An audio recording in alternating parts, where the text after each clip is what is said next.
गिरिवरधारी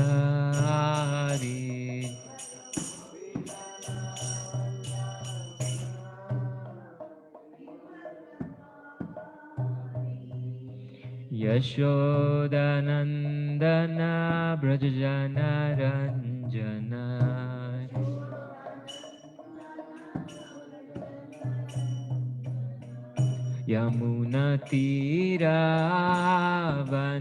यमुनतीरावनचारी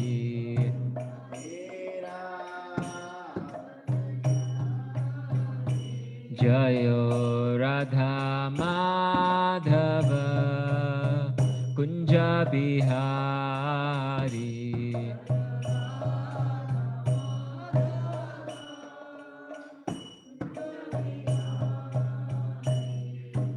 गोपी जन Vallabh Girivardhari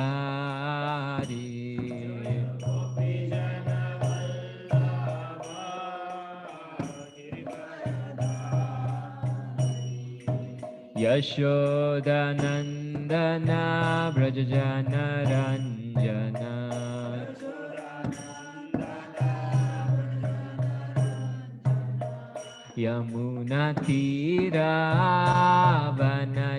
यमुनतीरावनचारी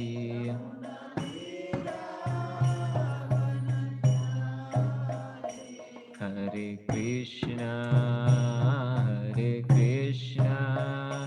Krishna Krishna Hare Hare Hare Ram Ram Ram Hare Hare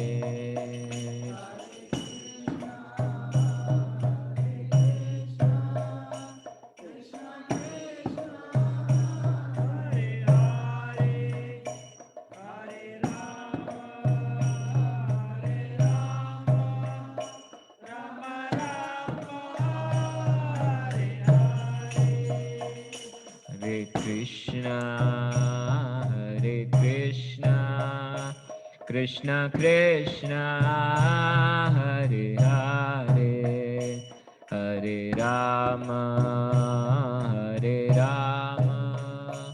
Ram Ram Hare Hare Hare Krishna Krishna Krishna Hare Hare Hare Ram Ram Hare Hare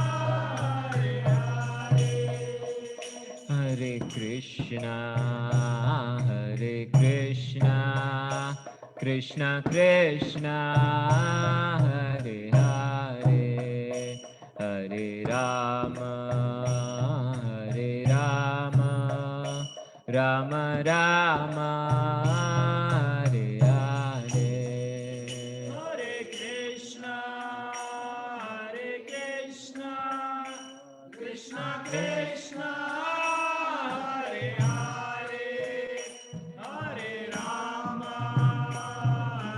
Ram Ram Hare Hare Hare Krishna Krishna Krishna Hare Hare Hare Ram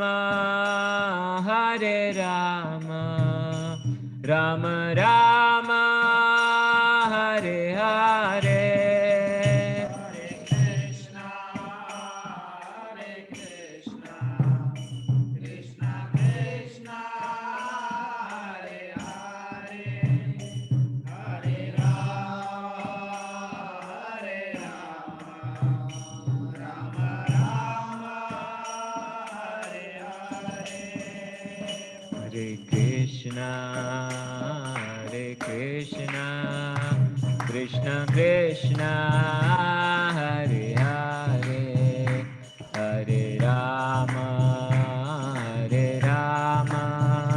Ram Ram Hare Hare Hare Krishna Krishna Krishna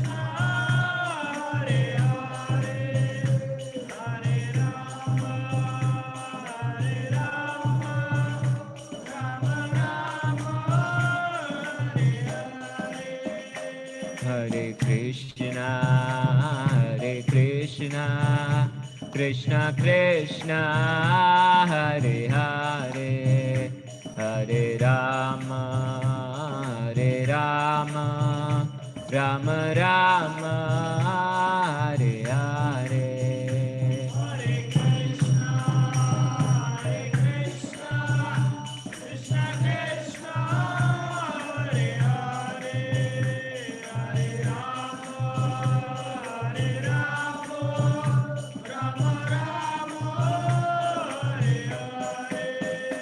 Jaya Radha Vrindavan Chandra Radha Vrindavan Chandra Radhe.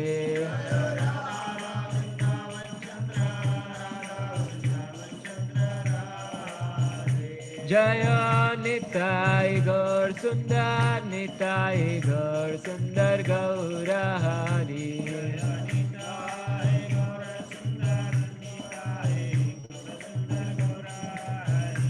Jaya Jaya Prabhupada Prabhupada Prabhupada Prabhupada.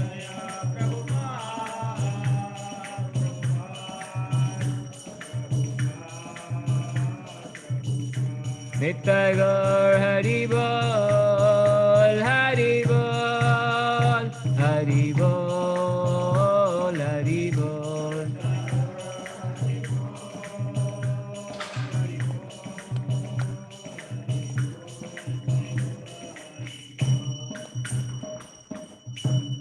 Nitai Gaur Premanande. Om Namo Bhagavate Vasudevaya.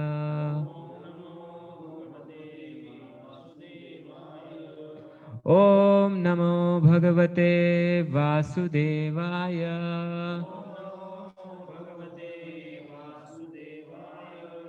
Om Namo Bhagavate Vasudevaya.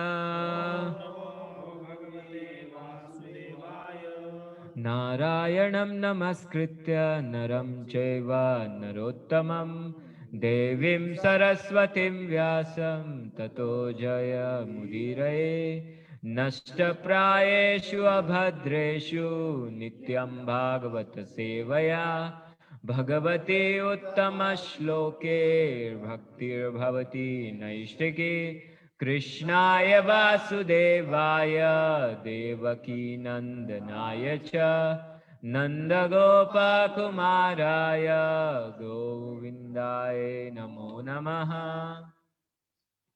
हरे कृष्ण। तो आज हम चतुर्थ स्कंद अध्याय क्रमांक 24 जिसका शीर्षक है शिवजी द्वारा की गई स्तुति का गान, श्लोक क्रमांक 9 से पढ़ रहे हैं। बर्हिषत्सु महाभागो हाविर्धान प्रजापति क्रियाकांडेषु निष्णातो योगेषु च कुरुद्वः।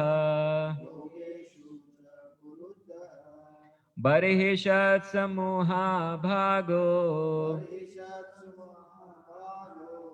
हाविर्धान प्रजापति क्रियाकांडेषु निष्णातो योगेषु च कुरुद्वः।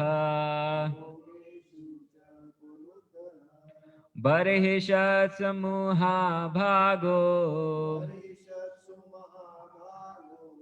हाविर्धान प्रजापति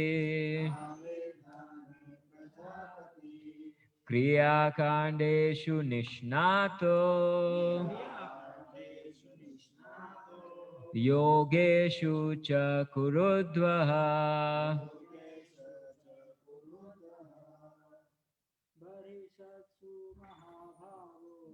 बर्हिषत्सु महाभागो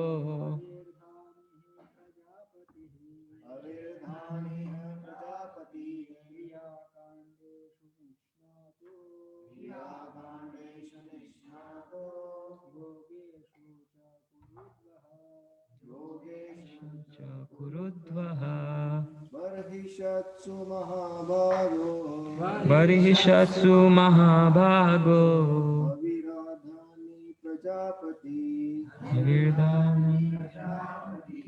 क्रियाकाण्डेषु निष्णातो योगेषु च कुरुद्वः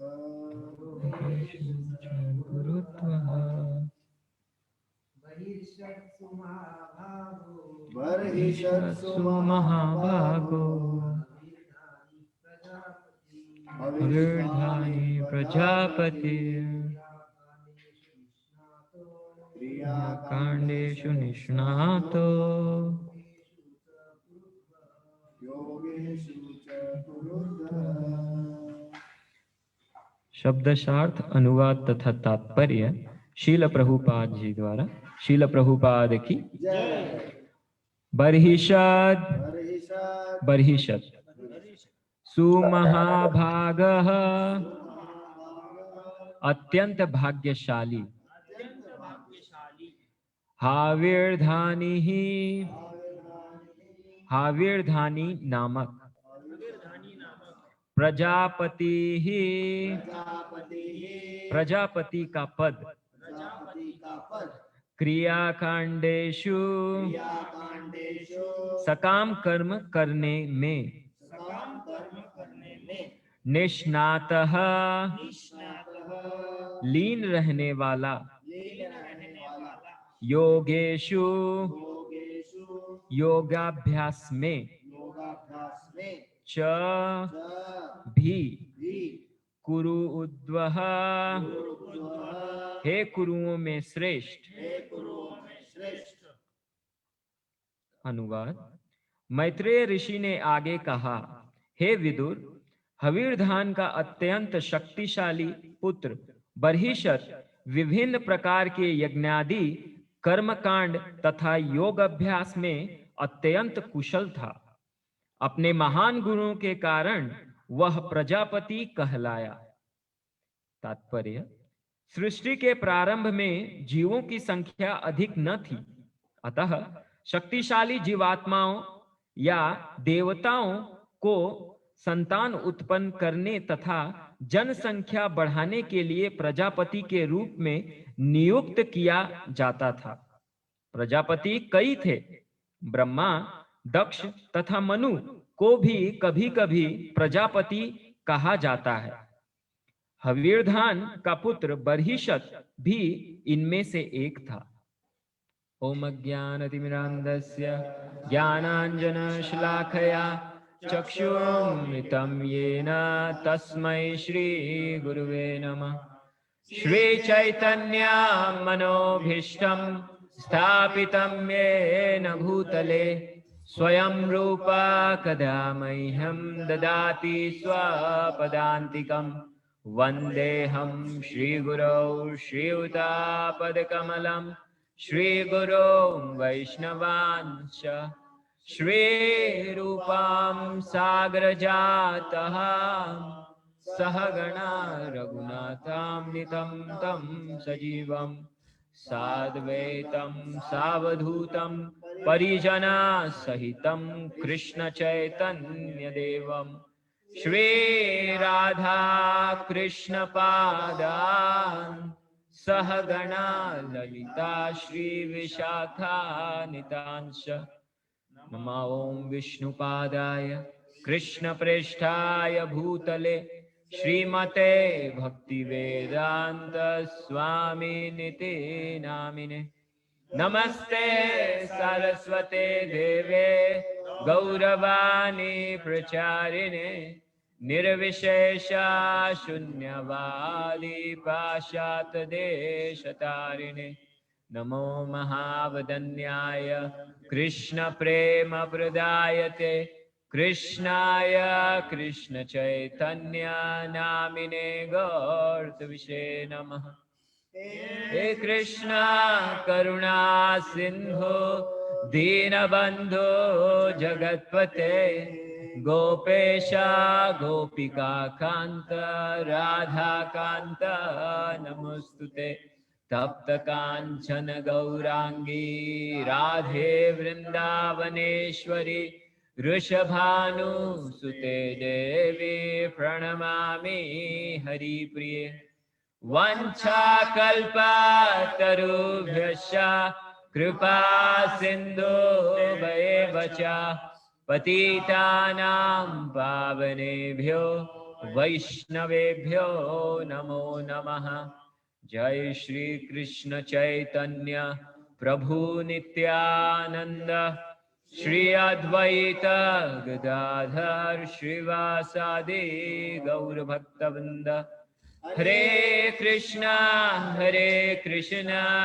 कृष्णा कृष्णा हरे हरे, हरे राम राम राम हरे हरे।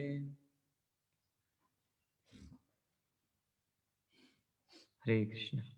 तो आज के प्रातःकालीन श्रीमद् भागवतम कक्षा में आप सभी का हार्दिक स्वागत है और मैं सभी वैष्णवों से यह प्रार्थना करता हूँ कि वे मुझे आशीर्वाद दें जिससे हम इस श्रीमद् भागवतम पे कुछ चर्चा करने का प्रयास कर सकें। तो यहाँ पे जो यह प्रसंग चल रहा है इसमें जो अंतर्ध्यान राजा हैं, महाराज अंतर्ध्यान पृथु महाराज के पुत्र, वे अभी भगवत धाम चले गए और जो उनके पुत्र हैं हवीरधान, तो उनके पुत्र के बारे में यह वर्णन आया है।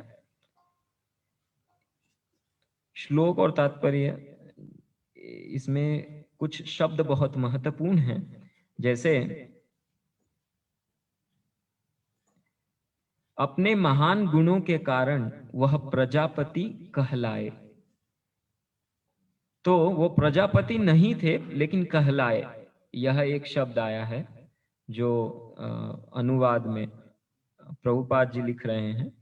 और नीचे बाकी तात्पर्य में भी प्रभुपाद जी एक विशेष वाक्य लिख रहे हैं। छोटा सा ही तात्पर्य है लेकिन विशेष लिखा है प्रभुपाद ने।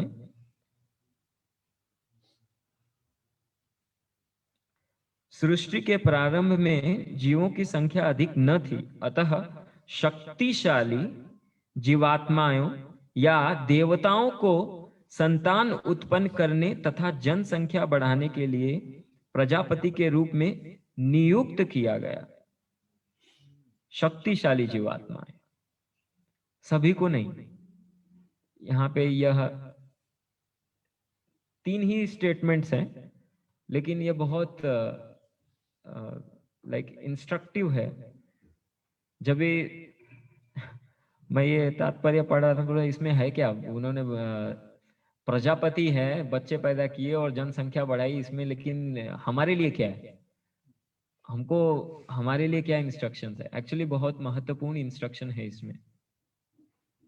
यहाँ पे जैसे जो ये हवीरधान, अभी जो अंतर्ध्यान महाराज के पुत्र हैं हवीरधान, इनका नाम अभी आगे हम जैसे पढ़ेंगे तो बरहिषद नाम से वो प्रसिद्ध हुए। तो बरहिषद, बरही का क्या अर्थ है? बरही का यह अर्थ है कि कुशा जो घास होती है। तो इन्होंने इतने यज्ञ, जैसे यहाँ पे बता रहे हैं, पुत्र बरहिषद विभिन्न प्रकार के यज्ञ आदि कर्मकांड तथा योगाभ्यास में अत्यंत कुशल था। मतलब ये अनुवाद में श्रील प्रभुपाद जी लिख रहे हैं। तो इन्होंने ऐसा क्या कार्य किया, ऐसा श्रील विश्वनाथ चक्रवर्ती पाद लिखते हैं कि उन्होंने पूरी पृथ्वी को कुछ घास से भर दिया। तो इसका अर्थ यह है कि उन्होंने इतना जगह जगह पे इतना यज्ञ किए, हर जगह कोई जहां जाएगा वहां पे यज्ञ हो रहा है।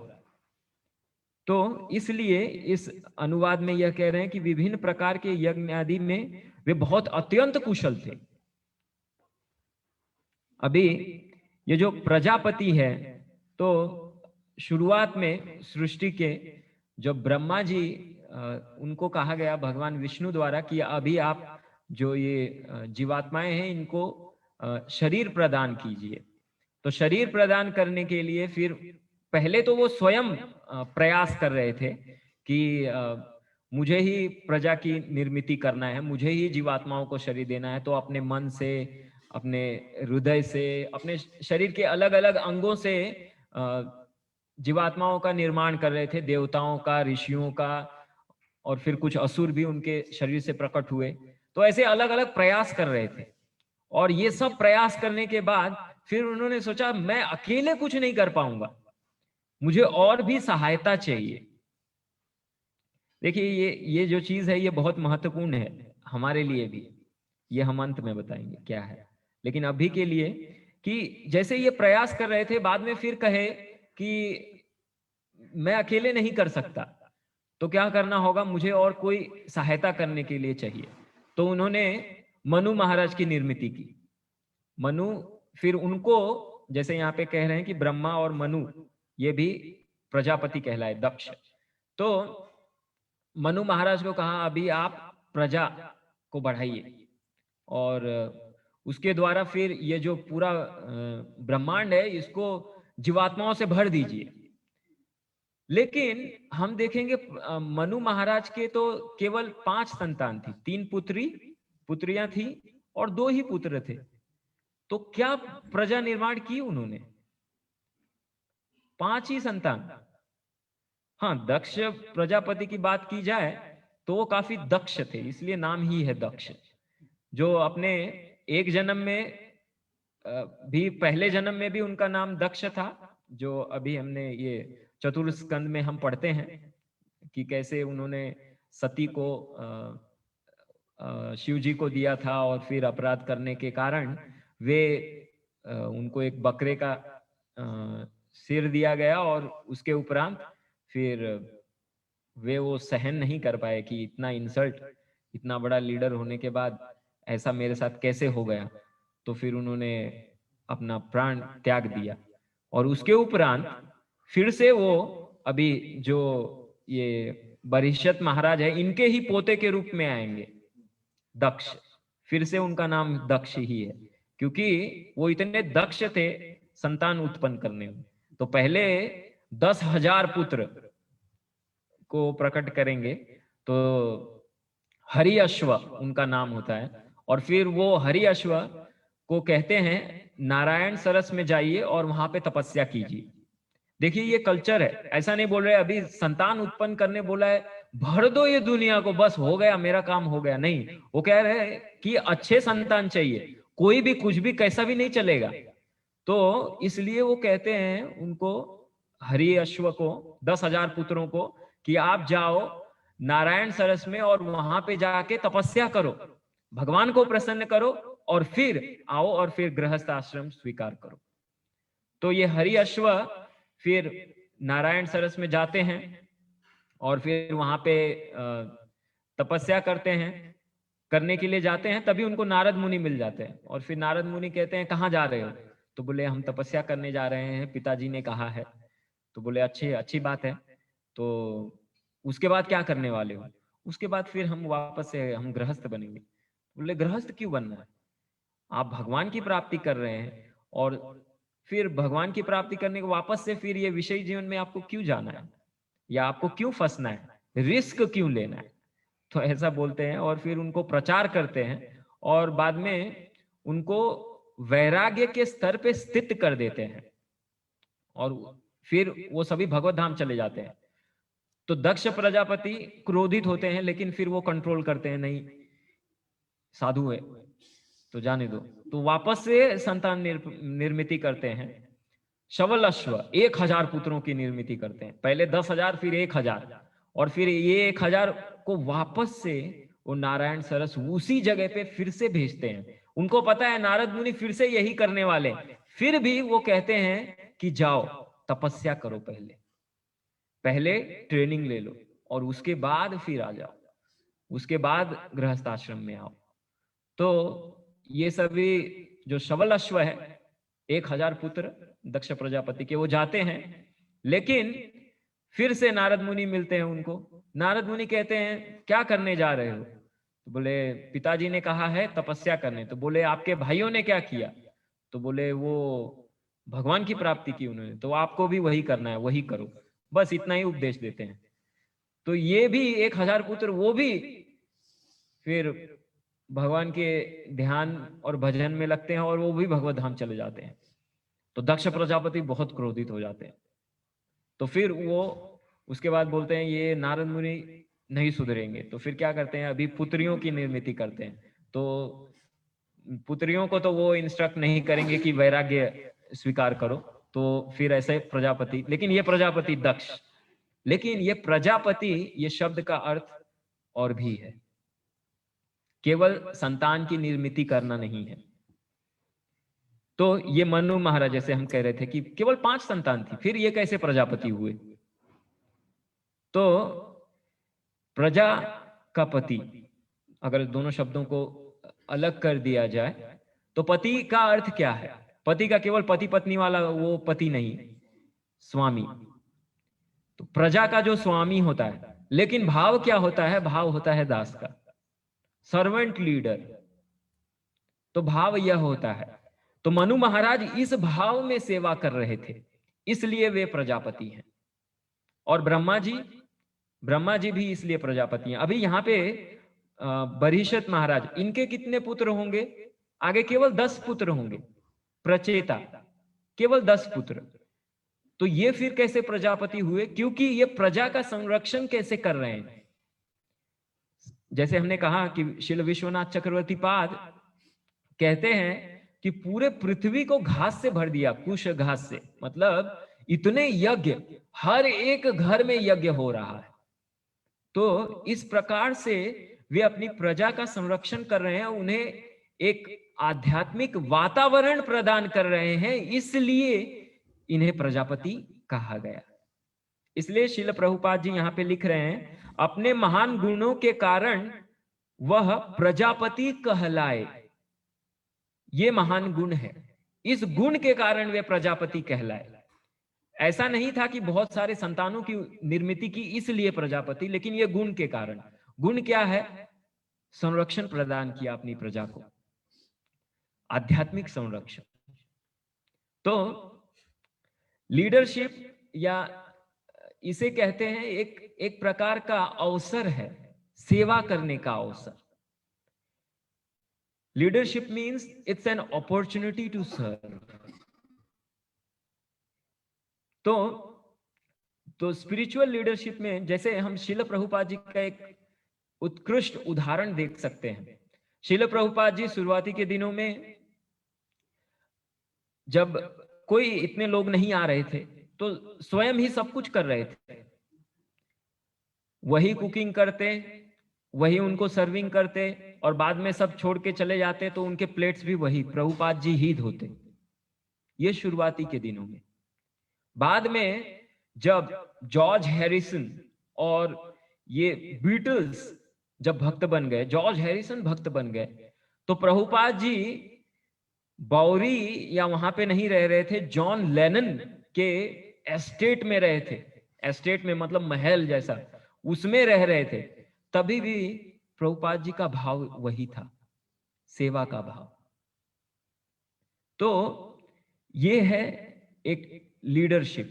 जैसे ये हम कैसे समझ सकते हैं? श्रील प्रभुपाद जी ये खुद उदाहरण स्थापित करते हैं, क्योंकि स्पिरिचुअल लीडरशिप का अर्थ है दूसरों को एम्पावर करना।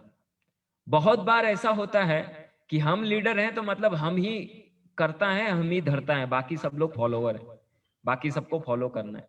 लेकिन यहाँ पे प्रभुपाद जी एक उदाहरण स्थापित कर रहे हैं कि जैसे वे स्वयं जब प्रवचन होता था तो कभी कभी अपने शिष्यों को व्यासासन पे बिठा देते, खुद नीचे बैठ जाते। तो शिष्य बोलते, अरे हमको कुछ आता नहीं है प्रभुपाद, तो हम क्या बोले? तो प्रभुपाद जी कहते हैं, जो आपने सुना है बोलिए, I would like to hear from you. तो ये भाव, तो ये बिल्कुल वैसा ही भाव जैसे एक पिता जब अपने पुत्र के द्वारा कुछ तोतले वचन कुछ सुनता है और वो बहुत खुश होता है। तो प्रभुपाद जी भी बहुत प्रसन्न होते थे कि कैसे ये शिष्य प्रयास कर रहे हैं कुछ, ये जो कृष्ण भावना भावित ये जो सिद्धांत है उसको बोलने का। तो उसमें बहुत प्रसन्न होते। और प्रभुपाद जी कहते कि भले आपको अभी कोई ज्ञान नहीं है, लेकिन ये सब ज्ञान आपको आ जाएगा। आप बोलते रहो, कृष्ण के बारे में बोलते रहो, यह ज्ञान आपको प्राप्त हो जाएगा, कृष्ण आपको वो ज्ञान दे देंगे। तो और गिरिराज महाराज कहते हैं कि शिल प्रभुपाद जी हमें कहते थे कि आप ये जो भारत में ये जो संस्कृत के जो पंडित हैं, इनसे वाद विवाद नहीं कर सकते, क्योंकि आपको संस्कृत नहीं आता। उनके जैसा जो व्याकरण में ये जो उनको ज्ञान है, उनको आप पराजित नहीं कर सकते, डिबेट नहीं कर सकते आप, लेकिन आप उन्हें भी जीत सकते हो। तो वो कैसे जीत सकते हो? तो गिरिराज महाराज बताते हैं कि अपने व्यवहार से, सदाचार से, आप अपने व्यवहार से आप इन जो तथाकथित स्मार्थ ब्राह्मण हैं भारत के, उनको भी जीत सकते हो। तो इसके लिए एक बार शिल प्रभुपाद जी जब भी न्यू वृंदावन में थे, वहां पे एक नवयुवक 15 साल का एक बालक था, वो भी ज्वाइन कर लिया। तो वो न्यूयॉर्क में हरिनाम जब संकीर्तन होता था, तो उस संकीर्तन से आकृष्ट होके वो न्यू वृंदावन में उसने ज्वाइन कर लिया। लेकिन तभी ये उसके पिताजी की, उसके जो पेरेंट्स माता पिता थे, वो कैथोलिक थे। तो अ, तो उन्होंने क्या किया, वो भी जैसे भारत में माता पिता अपने बच्चों से बहुत आसक्त होते हैं, पाश्चात्य देशों में ऐसा इतना कुछ नहीं होता, लेकिन भारत में जैसे आसक्त होते हैं, तो ये कैथोलिक लोग जो होते हैं वो भी बहुत आसक्त होते हैं, ऑलमोस्ट लाइक इंडियंस। तो उन्होंने क्या किया, उन्होंने उस बच्चे को किडनैप करवाया और किडनैप करके डी प्रोग्रामर्स के पास भेज दिया। अब ये डी प्रोग्रामर्स में क्या होता है, एक अंधेरे कमरे में उस व्यक्ति को बंद कर दिया जाता है, और जिस विषय में उसको डी प्रोग्राम करना है, उसके विरुद्ध बहुत कुछ गलत गलत चीजें बोली जाती है, बहुत कुछ गलत बोला जाता है, और उसे सोने नहीं दिया जाता। अगर व्यक्ति को नींद आती है तो उसके ऊपर बर्फ या ऐसा कुछ डाल देते हैं, जिससे वो सो ही ना पाए, उसे नींद ही ना, मतलब उसकी नींद ही ना हो। तो ऐसे करके उस बालक को बहुत मतलब टॉर्चर किया गया, डीप्रोग्राम करने का प्रयास किया गया। तो बाद में फिर वो जो बालक है, उसने कहा कि हाँ, मैं समझ गया हूँ, मैंने बहुत बड़ी गलती की है, और ये आंदोलन में जुड़ के अभी मुझसे बहुत बड़ी भूल हो गई है, मुझे छोड़ दीजिए, मेरी गलती हो गई। तो फिर उन्होंने सोचा ये अच्छा है, सुधर गया, तो उसे छोड़ दिया। और जैसे ही वो बाहर निकला, उसने पहली बस पकड़ी, न्यू वृंदावन वापस पहुंच गया वो। तो शील प्रभुपाद जी जब ये सुने तो बहुत खुश हुए। तो उस बालक ने ये आर्टिकल लिखा, शील प्रभुपाद सेव्ड मी। तो उसने बीटीजी में ये आर्टिकल लिखा, उस 15 वर्षीय बालक ने। तो ये है एम्पावरमेंट और इंस्पिरेशन, प्रेरणा, आध्यात्मिक प्रेरणा। क्योंकि प्रेरणा लोग तो बहुत देते हैं, अभी यूट्यूब पे आजकल लोग बहुत कुछ बोलते रहते हैं, लेकिन वो प्रेरणा कुछ समय के लिए रहती है, और उसके बाद फिर से व्यक्ति जैसे कुछ मोटिवेशन मिलता है, 1-2 दिन वो प्रयास करते हैं, I can do it, you can do it, everyone can do it, 10 दिन रहेगा, उसके बाद फिर से खत्म, फिर से वही शुरू। लेकिन जो आध्यात्मिक प्रेरणा है, वो कैसे आती है? वो व्यक्ति से आती है। उस व्यक्ति से आसक्त होकर, एक सही व्यक्ति से आसक्त होकर, और उसके जो निर्देश हैं, उसके जो कथन है, या उसके जो वाक्य हैं, जो वो कहता है करने को, अगर हम करते हैं, उससे अगर हम प्रेरणा लेते हैं, तो वो प्रेरणा जीवन भर रहेगी, क्योंकि वो एक सही व्यक्ति से आ रही है। तो यह बालक के बारे में जो कहा गया, इतना प्रयास किया गया, लेकिन वो डीप्रोग्रामर्स फेल हो गए। जैसे गिरिराज महाराज के बारे में भी कहा जाता है कि वो स्त्री डीप्रोग्राम करने का प्रयास कर रही थी गिरिराज महाराज को, बाद में अंत में उसने कहा कि ही इज परमानेंटली अफेक्टेड, इनको हम कभी ठीक नहीं कर सकते। और प्रभुपाद जी बहुत खुश हो गए, बोले yes, Giriraj is permanently affected by Krishna consciousness. तो ये कब संभव है? जब हम एक वैष्णव से आसक्त हो जाते हैं और उसके पद चिन्हों पे चलने का प्रयास करते हैं, तभी यह संभव है, नहीं तो यह संभव नहीं है। तो ये हम प्रभुपाद जी के उदाहरण से देख रहे हैं, क्योंकि प्रभुपाद जी ने उनको इतना एम्पावर किया, उन्हें यह शक्ति प्रदान की, जिससे एक अवसर प्रदान किया कि आप भी प्रचार कर सकते हो। जैसे कहा जाए तो अभी भारत में वैसे तो स्त्रियों को ब्राह्मण दीक्षा का कुछ है ही नहीं, लेकिन शिल प्रभुपाद जी उनको भी दिए। मंदिर में डायरेक्ट टेम्पल गर्भ गृह में एंट्री, उनको भी पुजारी बनने का अवसर प्रदान किया, उनको भी एम्पावर किया, आप भी कर सकते हो। तो ये एक लीडर का गुण है कि दूसरों को भी एम्पावर करना, दूसरों को भी उठाना। तो जैसे हमने कहा शुरुआत में, ब्रह्मा जी शुरुआत में खुद ही करना चाह रहे थे, सब कुछ खुद ही प्रयास कर रहे थे, लेकिन बाद में सोचे मुझसे नहीं होगा, अकेले मैं नहीं कर सकता, तो मुझे क्या करना पड़ेगा, मुझे दूसरों की भी आवश्यकता है। तो उनको भी एम्पावर करो, उनको भी शक्ति प्रदान करो, उनको भी योग्यता प्रदान करो, और उनके गुणों के अनुसार उन्हें भी एंगेज कर दो। तो इसलिए मनु महाराज को फिर उन्होंने कहा आप प्रजा की निर्मिति करो। तो इस प्रकार से तो अभी लीडर में 3 गुण बहुत महत्वपूर्ण हैं। पहला है इंटीग्रिटी। अभी इसका हिंदी शब्द हमें, इंटीग्रिटी, इंटीग्रिटी पहला गुण है, मतलब कमिटमेंट। जो हमने प्रॉमिस किया वी शुड फुलफिल इट। और जैसे ये इंटीग्रिटी हम देख सकते हैं वसुदेव, जब वसुदेव को कृष्ण प्राप्त हुए तो कृष्ण को उन्होंने तो गोकुल में भेज दिया, लेकिन बाद में उन्होंने अपने मन में ही हजारों गायों का दान किया, क्योंकि अभी तो वो जेल में है, वो क्या करेंगे, कैसे कुछ कर सकते हैं। तो इसलिए फिर उन्होंने मन में ही कारागृह में, कंस के कारागृह में बंधे हुए होते हुए भी उन्होंने हजारों गायों का दान किया, क्योंकि पुत्र प्राप्त हुआ है। और बाद में जब वे कारागृह से बाहर निकले, कंस का वध हो गया, तो उन्होंने ये कमिटमेंट पूरा किया। उन्होंने वास्तविक रूप से ब्राह्मणों को हजारों हजारों गायें दान की। तो ये है इंटीग्रिटी। तो लीडर का पहला गुण है कि उसके पास ये इंटीग्रिटी, ये जो है, ये होनी चाहिए। दूसरा गुण है मैच्योरिटी।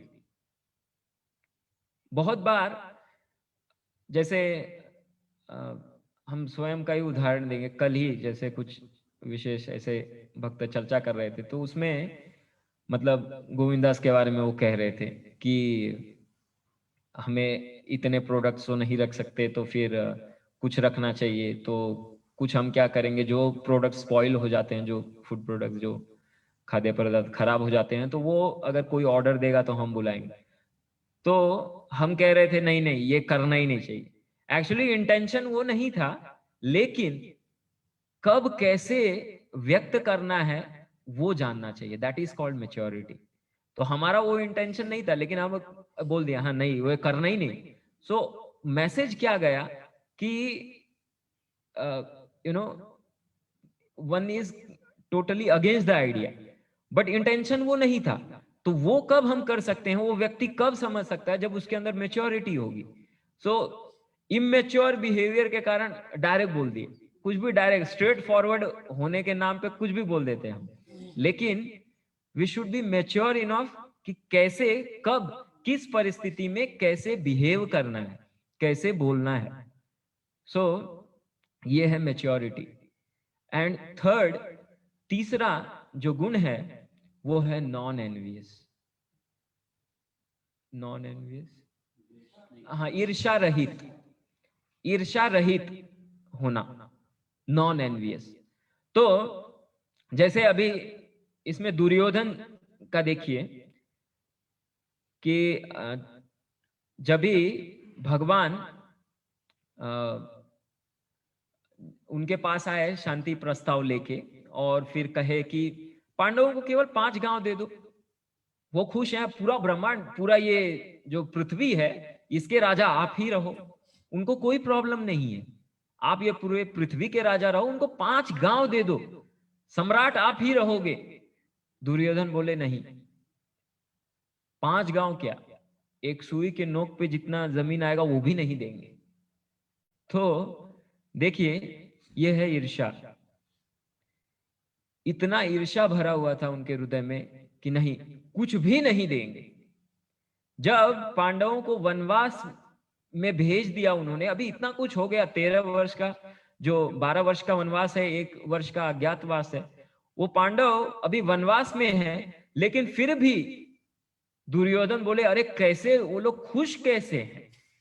गुप्तचर बोले कि वो लोग जंगल में हैं फिर भी खुश हैं। बोले खुश कैसे रह सकते हैं, वो लोग को कष्ट होना चाहिए।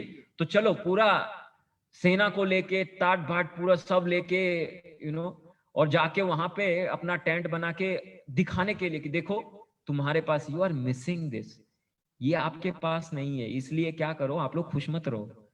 ये सब दिखाने के लिए उनको दुर्योधन वहां पे वो जंगल में भी पहुंच गए, केवल ईर्ष्या, केवल ईर्ष्या के कारण। तो जो एक सही में लीडर होता है वो ईर्ष्या नहीं करता, किससे, अपने सबऑर्डिनेट से, कि अरे इसके अंदर ये गुण मुझसे ज्यादा है, तो वो उनसे ईर्ष्या नहीं करता। और ये शील प्रभुपाद जी इसका बेस्ट एग्जाम्पल है, क्योंकि उन्होंने अपने शिष्यों में कुछ गुण देखा। जैसे हैग्रीव प्रभु, उनको कहा कि आप तो इंग्लिश के मतलब प्रोफेसर हैं, तो आप क्या कीजिए, इन जो श्रीमद् भागवत है इसका यू नो एडिटिंग कीजिए। तो शिल प्रभुपाद जी ये नहीं कहे कि अरे मेरे शिष्य बन गए हो अभी, आप इतने बड़े एडिटर भी क्या बन रहे हो, क्या मुझे अंग्रेजी नहीं आती, नहीं। बोले इसके अंदर ये गुण है, इनके अंदर ये गुण है, okay you do the editing. Pradyumna Prabhu, जो बहुत बार अभी हम शील प्रभुपाद जी के जो प्रवचन सुनते हैं तो शुरुआत में जो परपोट पढ़ते हैं, तात्पर्य पढ़ते हैं, वो प्रद्युम्न प्रभु, तो उनके बाद शील प्रभुपाद जी कहते हैं कि जो चैतन्य चरितामृत है वो पूरा जब ही हो गया, एडिटिंग हो गया सब, तो प्रभुपाद जी ने कहा कि ये चैतन्य चरितामृत जो है ये तो वास्तव में प्रद्युम्न प्रभु ने ही ट्रांसलेट किया है। क्रेडिट, पूरा क्रेडिट प्रद्युम्न को देते हैं। शिल प्रभुपाद जी कहते हैं, अभी देखा जाए तो प्रद्युम्न प्रभु को थोड़ी बंगाली आती थी कि उन्होंने ट्रांसलेट किया है, वो तो किया तो प्रभुपाद जी ने ही है, लेकिन उन प्रभुपाद जी को सहायता किया, तो इसलिए प्रभुपाद जी कहते हैं कि ये तो सब प्रद्युम्न प्रभु ने ही किया है। और एक जगह नहीं, कई जगह कहे कि ये प्रद्युम्न प्रभु ने, ये तो सब यही कर रहे हैं, मैं तो केवल दास हूं, सर्वेंट ऑफ द सर्वेंट। तो ये भाव है कि नॉन एनवियस, निर्मत्सरता, कि ये हम प्रभुपाद जी से सीखते हैं। तो ये है लीडर। और श्रील भक्ति सिद्धांत सरस्वती महाराज, हमारे जितने भी आचार्य हैं ये गुण सिखाते हैं हमें। भक्ति सिद्धांत सरस्वती ठाकुर को अगर कोई मिलने आता तो वो पूछते कौन आया है, तो अगर कोई कहता कि वो ये सो एंड सो ये व्यक्ति हैं और वो कृष्ण के भक्त हैं, भक्ति सिद्धांत सरस्वती महाराज कहते कह दो उनको हमारे पास समय नहीं है, बहुत बिजी हैं, वो व्यक्ति को वो मिलते भी नहीं। अगर कोई कहता कि वो आपके दासों का दास है, he is a servant of your servant, वो आए हैं आपसे, कृष्ण के दासों के दास हैं और वो आपसे मिलने आए, भक्ति सिद्धांत सरस्वती महाराज कहते कि मेरा मेरा पूरा जीवन आपके लिए है, बताइए, आपको उनको भेज दो अंदर। तो यह उदाहरण कि सदाचार पालन करना है। तो जैसे ये अभी एक दूसरी चीज है कि क्या लीडर गलती नहीं करता? क्या लीडर कभी गलती नहीं कर सकता? तो हाँ, टू अर्न इज ह्यूमन, गलतियां होती हैं, लेकिन किस हद तक? किस हद तक? व्यक्ति को अगर जो सही में लीडर है, अगर उससे कोई गलती होती है तो वो उसे ऑनेस्टली स्वीकारता है कि मुझसे गलती हुई है। और गलती किसके लिए करता है वो? खुद के स्वार्थ के लिए। दो चीजें हैं, एक सेल्फ सेंटर्डनेस, अपने लिए कोई कार्य कर रहा है और उसमें गलती करता है। दूसरा है दूसरों के लिए, जो उसके सबऑर्डिनेट्स हैं उनके लिए कार्य कर रहा है, उसमें कोई गलती होती है। तो दो प्रकार की गलतियां हैं। तो लीडर वही है कि उसको तो रिस्क लेना ही पड़ेगा, लेकिन किस वजह से गलती है, खुद के लिए या दूसरों के लिए? तो अगर वो ऑनेस्टली दूसरों के लिए की गई या दूसरों के कुछ अच्छे करने में गलती हुई है, तो ऑनेस्टली अगर वो स्वीकार रहा है, then he is still a leader, वो तभी भी लीडर है। लेकिन खुद के लिए, खुद को केंद्र बिंदु रख के अगर कोई कुछ करता है और बाद में छुपाता भी है कि नहीं ऐसा कुछ नहीं, और आर्ग्यूमेंट भी करता है और लड़ाई भी करता है कि नहीं कोई गलती नहीं हुई है, then that person can not be considered as a leader. तो लीडर कैन डू मिस्टेक्स, लेकिन ऑनेस्टली स्वीकारना चाहिए, तो वो व्यक्ति फिर भी लीडर रहेगा। जैसे शिल प्रभुपाद जी, जैसे एक बार वृंदावन में वो बैल लगाया था और वो चौकीदार को कहते थे, शिल प्रभुपाद जी बार बार कहते थे हर घंटे पे वो घंटी बजनी चाहिए। तो रात को कभी कभी, क्योंकि इधर सो जाता था, तो प्रभुपाद जी अपनी बेल बजाते थे। तो फिर उनके पर्सनल असिस्टेंट जो है वो आते थे, प्रभुपाद जी कहते जाओ वो चौकीदार को उठाओ, सो गया है वो। तो वो जाते थे और उसको उठाते थे। तो ऐसा बहुत बार। तो एक बार क्या हुआ कि वो घंटी उन्होंने लगाया था लेकिन उसका रस्सी बार बार टूट जा रहा था। तो फिर शिल प्रभुपाद जी ने बुलाया, तो गोपाल कृष्ण गोस्वामी महाराज भी थे उस प्रोजेक्ट में तभी। शिल प्रभुपाद जी बोले वो घंटी अभी तक रिपेयर क्यों नहीं किया, रस्सी क्यों नहीं लगाई? तो वो अलग अलग कारण दे रहे थे, बोलते ऐसा हुआ इसलिए ऐसा नहीं हो पाया होगा, ऐसे प्रभुपाद जी मिला नहीं। प्रभुपाद जी और गुस्सा में, क्यों नहीं लगाया? तो वो दूसरा कारण, क्यों नहीं लगाया? दूसरा कारण, क्यों नहीं? प्रभुपाद जी यही शब्द बोले, क्यों नहीं हुआ अभी तक? और बाद में फिर उन्होंने कहा अभी लगाते हैं प्रभुपाद, अभी अभी हम ये करते हैं। प्रभुपाद जी शांत हो गए। तो प्रभुपाद जी यह बताना चाहते थे इस उदाहरण से कि अगर हमसे कोई गलती होती है, वी एडमिट इट और रेक्टिफाई इट, तुरंत उसको ठीक करना चाहिए। अगर कोई गलती होती है हमें उसे स्वीकारना चाहिए, and that is what makes one's a leader. इसलिए हम ये गुण देखते हैं। गोपाल कृष्ण गोस्वामी महाराज के साथ में एक और भी भक्त थे, लेकिन वो आज नहीं है। नहीं है इन द सेंस भक्ति में नहीं है, लेकिन क्योंकि वो तो प्रभुपाद के शिष्य हैं, ऑब्वियसली वो तो भगवत धाम जाएंगे। लेकिन फिर भी गोपाल कृष्ण गोस्वामी महाराज वो समय वो रिस्पॉन्सिबिलिटी लिए, हाँ ठीक है हमारी गलती है, हमने अभी तक इसको ठीक नहीं किया, हम ठीक करेंगे। तो प्रभुपाद जी इतने स्ट्रांग इसलिए थे उस बात पे। तो ये हम सीखते हैं कि गलतियां तो होती ही हैं, सभी से होती हैं। तो but we rectify it and we admit it. और जैसे 3 प्रकार के लीडर होते हैं और पावर्स उनके पास होती है। ओके, सो यहाँ पे हम रुकेंगे। जैसे हमने कहा कि यहाँ पे अपने उदाहरण के द्वारा, अपने गुणों के कारण व्यक्ति प्रजापति बनता है। तो यहाँ पे इसलिए शिल प्रभुपाद जी अपने अनुवाद में लिख रहे हैं कि बरहिषत महाराज अपने गुणों के कारण वे एक महान प्रजापति बने। शिल प्रभुपाद की, गौर भक्त वृंद की, ताई गौर प्रेमानंद।